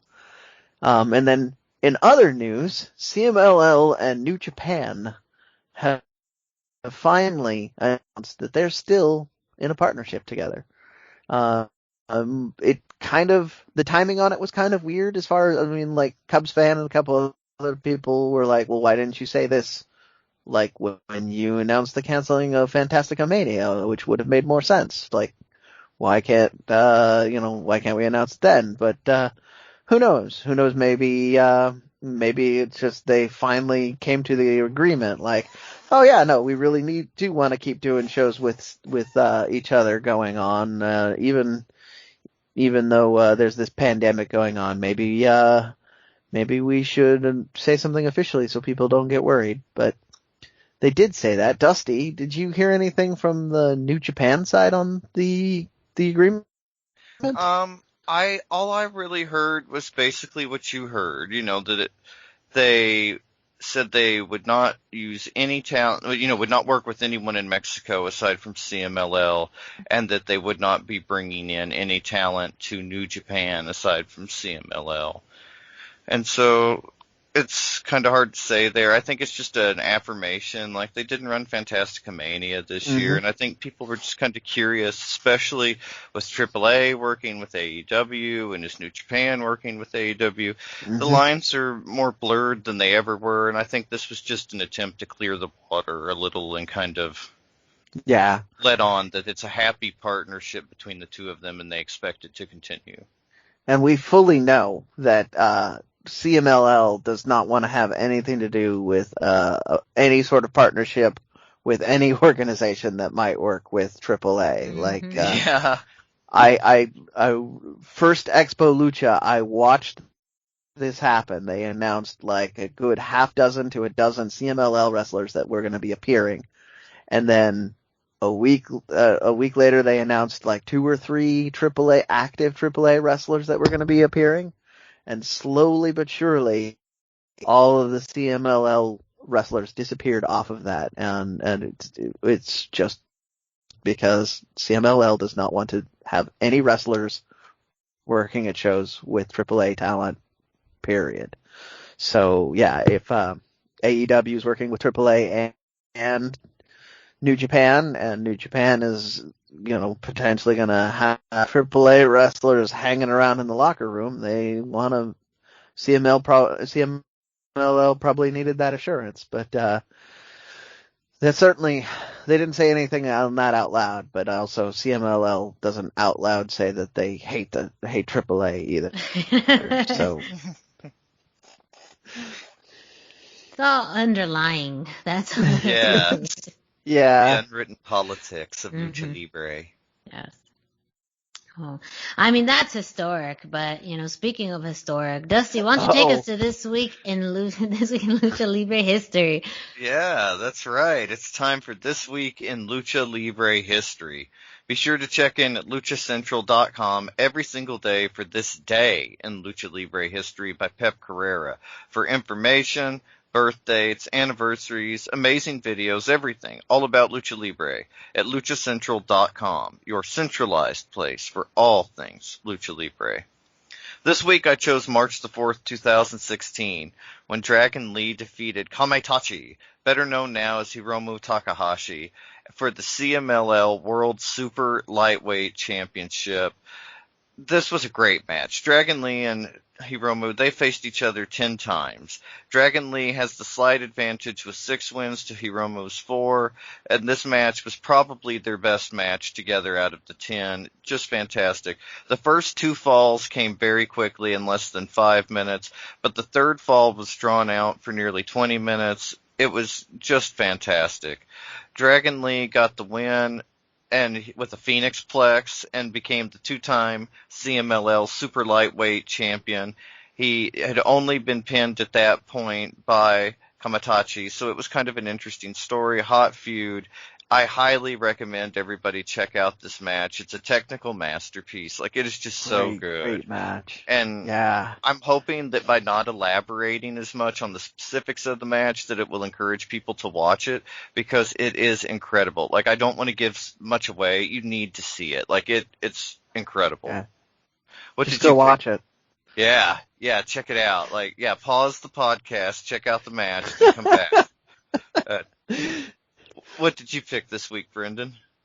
So I had a master plan. I had a nice historic match that I was all excited about, and then I looked at the list again, and I realized that there was a match of the day that I thought would be very interesting to watch. So this week, I chose match of the day from March 3rd, 2005, the 290th episode of SmackDown, where Eddie Guerrero and Rey Mysterio wrestled against Mark Jindrak and Luther Reigns. Now, those of you who are a little younger may not be aware why this is a fantastic lucha match.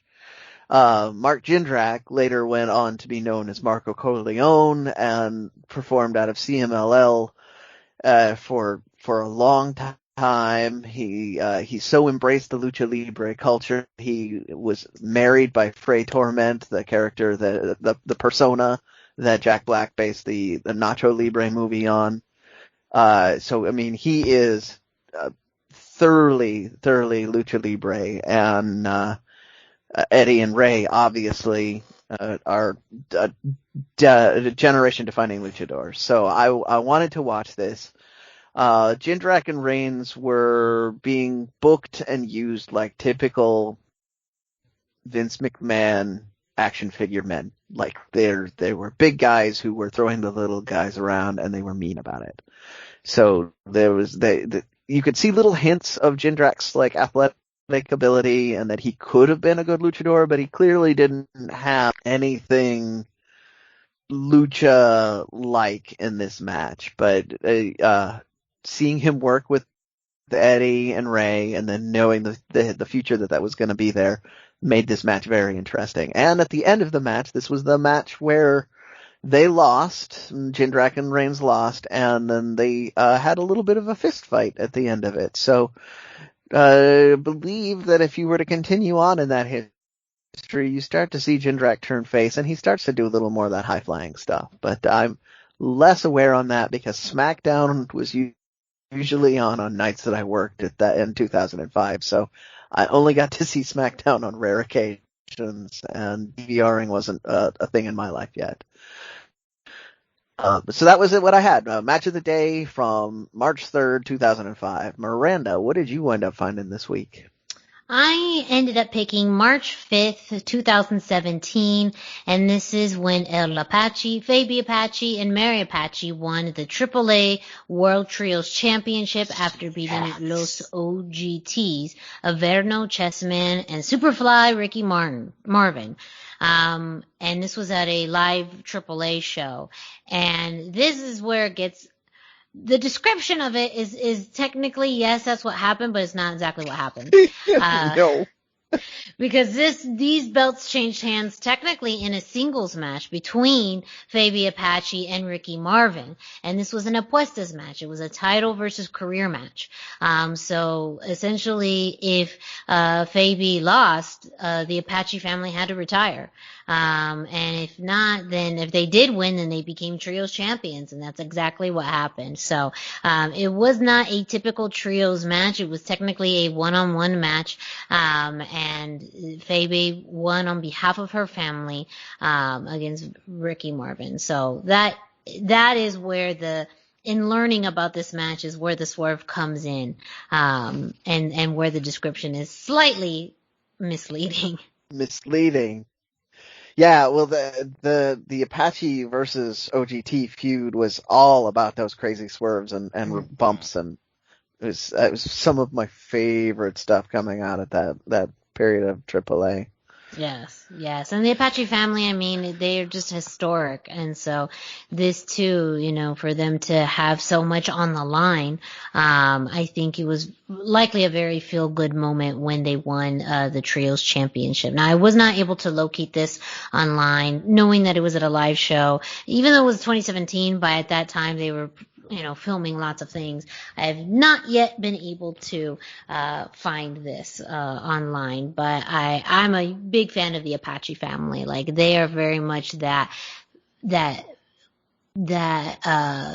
baby face family stable that is a little old school, but also works so well for them. And really as an intergender match as well. I mean, they do it better than nobody else can. That is what I picked for this week in Lucha Libre history. And as Dusty mentioned, you can find this day in Lucha Libre history at luchacentral.com. Well, Brendan, though, I mean, while we're at it, why don't you go ahead and tell our listeners what else they can find at luchacentral.com? I got you on this. If you're listening to this, you haven't visited luchacentral.com, it's time to do it. Luchacentral.com is the online home for Lucha Libre, where you can get all the top news in English and in Spanish. Find the best curated video content and original content not seen anywhere else. Find when Lucha Libre events would be happening in your area. Find photo galleries from top photographers covering Lucha Libre around the world. Place to have your voices heard, from weekly polls to annual awards, seen and read by top executives in all of the major Lucha Libre promotions across the globe. And on top of all of this, it's free. I mean, come on, you can't be free, especially right now. Free. Lucha Central, your centralized place for all things Lucha Libre. Up next, we have This Week in Impact Wrestling, and this match itself was kind of an effect of what happened last week, and that's a three-way match to determine the new number one contenders for the X Division Championship. We had Black Taurus, Chris Bay, and Ace Austin facing each other. And this is because they won. They were on the winning side of a 6-man tag during last week's episode, which was a really great match. And really what you saw during this match is Chris Bay and Ace Austin working together to try and, tackle and mitigate the size and technicality of Black Taurus. which they had some challenges with. So there was that teamwork dynamic, but ultimately Taurus really overcoming those efforts by Chris Bay and Ace Austin pretty early on and showing his strength. I mean, again, I've been really enjoying Black Taurus's work at Impact, especially in the X division, because of his versatility, in his work. But ultimately, he is a strong man. He is the strongest one in the entire X division at this point. But he can pull a slam or a flip at any given notice, at a moment's notice. And I loved the work he did with Ace Austin, especially because he really overpowered him, and the way that Ace sold it, I thought was fantastic.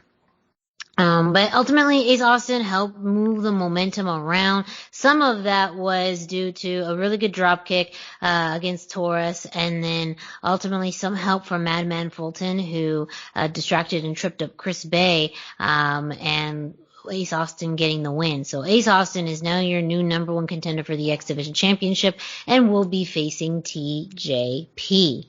Also a reminder that Impact Wrestling has their Impact Plus card pay-per-view Sacrifice happening Sacrifice. I was looking at No Surrender, which is also February 13th, but we're in March 13th.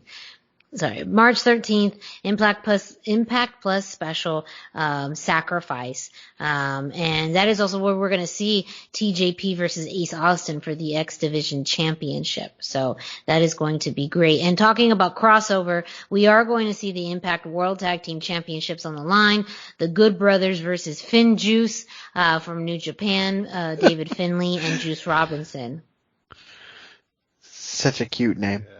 It's adorable. It's adorable. But, yes, again, X Division. I mean, if you are looking for, something different and unique and, really great wrestling on a weekly basis, Impact X Division is where it's at. And I've just loved Black Taurus in this role, in this edition. His new role in Decay as well. I mentioned it when he first came. It's perfect because he doesn't need to speak. And he can just be a monster. And he has this, and it's just, it's just, when you have a shiny new toy on the block, I feel like Taurus is that, and then they're just gonna mess it up and it's gonna break my heart. But in the moment, I'm happy. I'm gonna just live in the moment.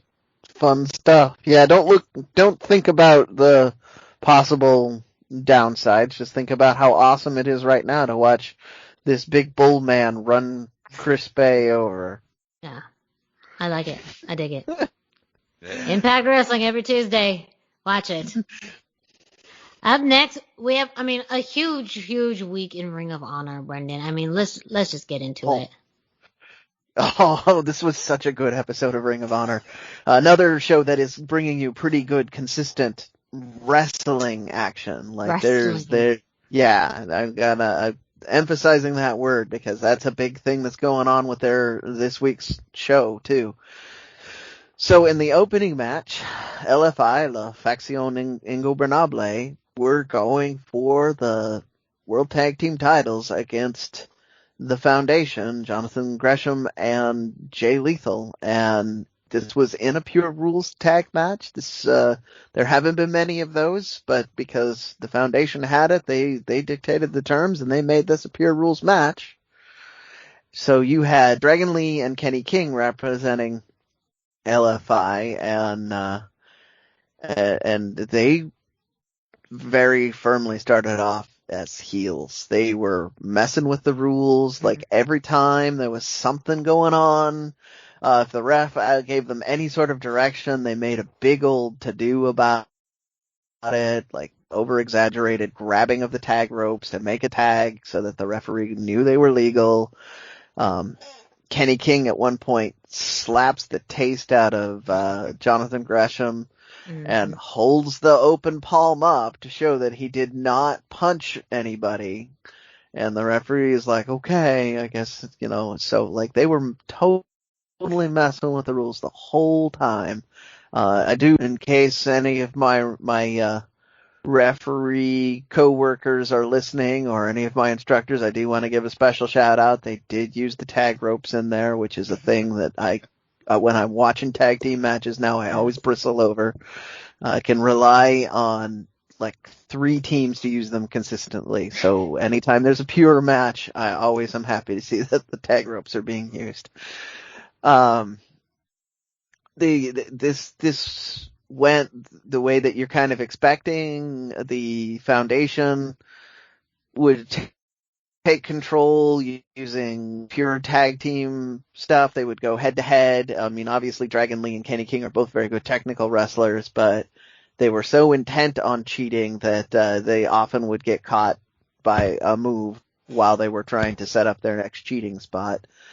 And so they would get back and forth for a little while. The LFI used all of their rope breaks. They even used one of their punches. I'm pretty sure that Gresham took every single punch and slap. I think they were really focusing on him because he was the one that was getting the most upset by the rules being broken. And eventually it does end with Jay Lethal diving to the outside, missing his opponent, but instead hitting the manager, Amy Rose. Mm-hmm. Yeah, I wanted to make sure I had the last name right because I keep saying Amy Lee, who is a totally different person, and that's not. Yeah, Amy Rose. Yeah, you're combining Amy Rose and Dragon Lee. Totally understandable. But yeah, Amy Rose, as their manager, and accompanied them out to the ring as always, and so very unfortunate timing. It was very unfortunate timing. So Jay Lethal was very distracted while that was going on. The referee was distracted, and Dragon Lee took that opportunity to do a very stiff-looking cross right across Gresham's face, which seemed to knock him out cold. Got the 1, 2, 3. They got the win. The referee missed the closed fist, which would have been an automatic disqualification because that was the second one of the match, even though I'm of the camp that any blatant use of the fist should be a DQ, not just the second one. But this kind of is setting up what I've been talking about. It's going more and more into this war between your LFI, who's very much their personas. Don't tell us what to do. Don't give us the rules are not there for us. They're there for other people. Yes. We're going to do what we want, how we want, when we want. And even Dragon Lee seems to have really embraced this mindset at this point. Mm-hmm. And the Gresham in a post-match interview was just absolutely livid, and he declared that this was war. So I don't know what he thinks that means, but it sounds like that's what's happening. Is we're going to get at least various members of the foundation, if not more of the pure roster in general, going after various people in LFI, and I'm so on board for all of this. So on board. I love that. And it's a good utilization of the pure rules in a way that, when LFI came into it, it was like they were at the disadvantage. How were they going to follow those rules? And ultimately you knew they weren't. That was also going to be a utilization or played around in the storyline. And I think it was actually a good way of doing it, because then it just continues to emphasize, the value of the pure rules and why the foundation are just so adamant towards it. So, whether that means we see more pure rules, matches for the tag championships or something else, or, however, it's definitely some pretty good storytelling, really focusing on wrestling. Yeah. Ring of Honor has always been good at that, and now they're coming back to it. They're finally coming back full circle. And it is because of the utilization of good lucha libre. I mean, if we're really trying to go back full circle to earlier, WWE, take a note. Listen a little bit. Look at what some of these, I'm going to use air quotes around this word, smaller companies are doing with their luchadors. MLW is doing great things with their luchadors. Impact is doing fantastic things with the 2 luchadors they have on their roster. There's still the highlights of every show ROH has a really deep, robust luchador-based roster, and they're doing fantastic programming. It is often my pick for the best single hour of wrestling every week. Like, I'm going to let you in a secret. WWE never wins the best single hour. Any 1 hour of Raw is just terrible. Always. Like, Preach. But yeah, so you started here. You had LFI winning the tag team championships then, and basically firing, I won't say the first shot in the war, but the biggest shot so far in the war that's about to erupt between the Foundation and LFI.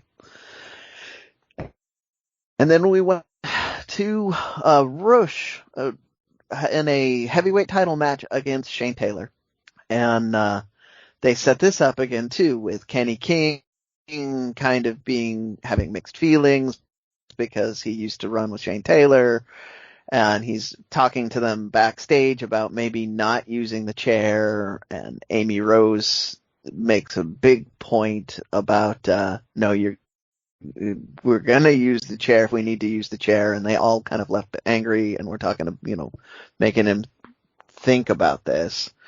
And so you had Kenny King on commentary. You didn't have anybody else coming out with Rush, but Kenny King was there on commentary. So they were very clearly going to play up a little bit of that tension. You had Shane Taylor, so you have two giant men. And I didn't time it. I should have gone back and timed it, but I think it was a good 5 to 7 minutes before they even got in the ring. They just threw each other around outside they started in the ring for like a half a minute, but then went right outside. They were brawling with each other, throwing each other into the guardrails. They made a point of mentioning that those were weighted guardrails that they were using with 50 pounds of sand, yet you would see these two men collide with those things while running at full speed, and they would move. So, Rush things. He had the cables. He was whipping Shane Taylor.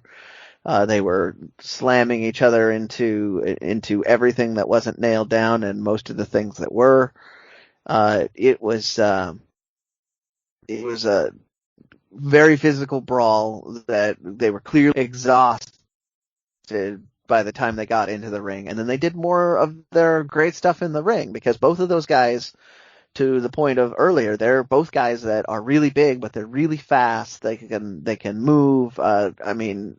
The height that Rush gets on a drop kick is phenomenal. Like, only Marco Corleone really rivals it, in my opinion. But and then Shane Taylor is, he's a big guy, but he moves fast, and he can technically wrestle you. Like, it's a fantastic matchup either way. They went back and forth quite a ways. They got to the point where they were both basically lying in the ring, exhausted, and I don't remember what happened with the ref, why he was not on point with this, but Bestia came out with a chair, and Kenny King left the commentary booth to take the chair away from Bestia, and I think the ref was maybe trying to get Bestia escorted out of the ring, but then Kenny King just takes the chair and hits Shane Taylor with it. Mm-hmm. So Shane Taylor is basically, because they've already done the story of, they've done like 30 to 40 minutes of work. They're exhausted, and he's just been hit over the head with a chair. So it was pretty easy to hit the bull's horns and get the 1, 2, 3, and that was the retention. But the bigger story there is that Kenny King is left the other history behind. He's fully invested with LFI. The part that I found interesting, which was building up to more of this story that we've been talking about, is the commentators kept saying that Kenny King broke the code. They kept saying he broke the code, which, if you go back to it, that's what the pure wrestling is all about too. Like the code of honor, the handshake, and all of that. So, in an indirect way, they're still fueling this story that LFI is going to do what they want when they want, and that just is going to add fire to this whole war that's about to erupt. And again, I'm super excited for it. But also that means that LFI now have almost all the gold. Only the 6-man belts they don't have. Shane Taylor's faction got those 2 weeks ago off of Mexa Squad. They've got everything else. So they are the most decorated group in ROH right now, which means that if the Foundation wants to come after them, they're probably going to have to play by LFI's rules this time around.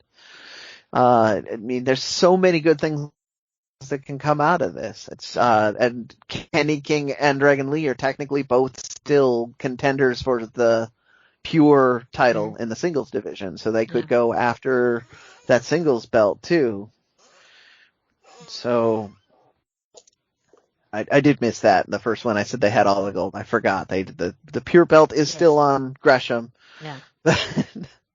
But still, I mean, again, you're right. There's so many different options and opportunities that can come from this.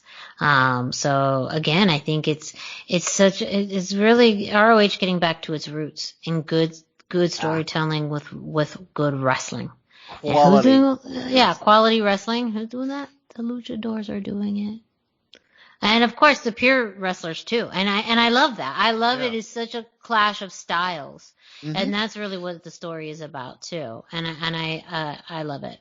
So technically the luchadors aren't doing the good wrestling. That's true. I mean, they're doing good wrestling. They're just not doing the better wrestling. They're not doing They're your Texas luchadors, to use your analogy, that the Texas or California, they are very much the Texas style luchadors. They're going to beat you to death with a barbed wire baseball bat and everything that's not nailed down ringside. But still, they're going to do all of that lucha stuff. You're still going to see all the other, but it's going to be a lot more brutal and a lot less technical as a whole. But I mean, even the worst technical luchador is still a significant match on the mat for just about anybody in America these days. It's back to Raquel Gonzalez. She's a power wrestler, but she's got grapple skills. Yes, absolutely.